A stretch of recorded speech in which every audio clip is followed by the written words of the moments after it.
दोस्तों नमस्कार।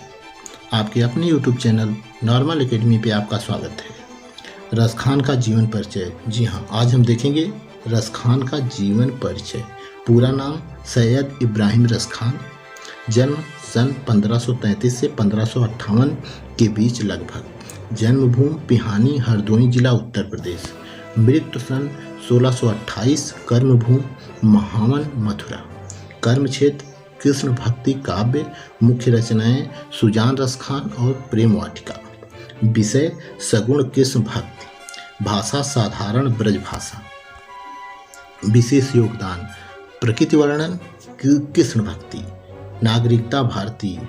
अन्य जानकारी भारतेंदु हरिश्चंद्र ने जिन मुस्लिम हरिभक्तों के लिए कहा था इन मुसलमान हरिजनन पर कोटिन हिंदू वारिये, उनमें रस खान का नाम सर्वोपरि है। जीवन परिचय। रस खान के जन्म के संबंध में विद्वानों में मतभेद पाया जाता है। अनेक विद्वानों ने इनका जन्म संवत 1615 ईस्वी माना है और कुछ विद्वानों ने 1630 ईस्वी माना है। रस खान स्वयं बताते हैं कि गदर के कारण दिल्ली श्मशान बन चुकी थी, तब उसे छोड़कर वे ब्रज चले गए। ऐतिहासिक साक्ष्य के आधार पर पता चलता है कि उपर्युक्त गदर सन 1613 ईस्वी में हुआ। उनकी बात से ऐसा प्रतीत होता है कि वह गदर के समय वयस्क थे और उनका जन्म गदर के पहले ही हुआ होगा। रस खान का जन्म संवत 1590 ईस्वी मानना अधिक समीचीन प्रतीत होता है। भवानी शंकर याज्ञिक ने भी यही माना है।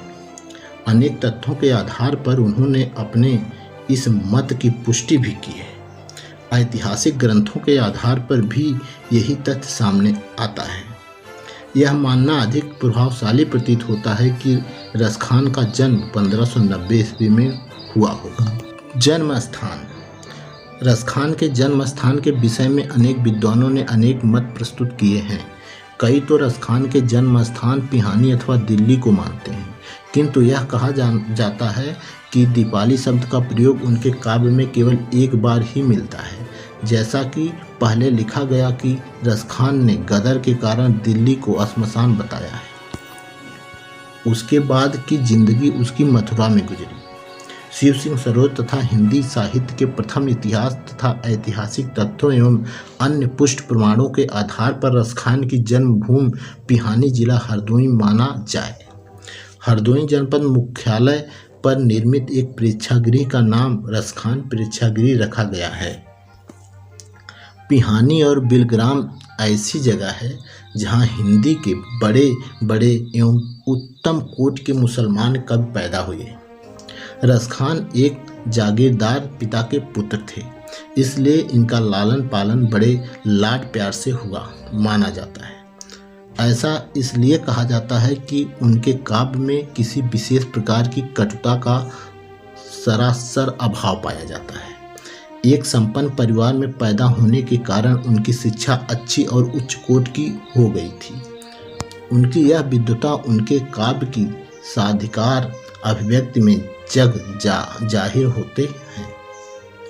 रस खान को फारसी, हिंदी एवं संस्कृत का अच्छा ज्ञान था। फारसी में उन्होंने श्रीमद् भागवत का अनुवाद करके यह साबित कर दिया था। उनको देखकर इस बात का आभास होता है कि वह फारसी और हिंदी भाषाओं का अच्छा वक्ता होंगे। रस खान ने अपना बाल्य जीवन अपार सुख सुविधाओं में गुजारा होगा। उन्हें पढ़ने के लिए किसी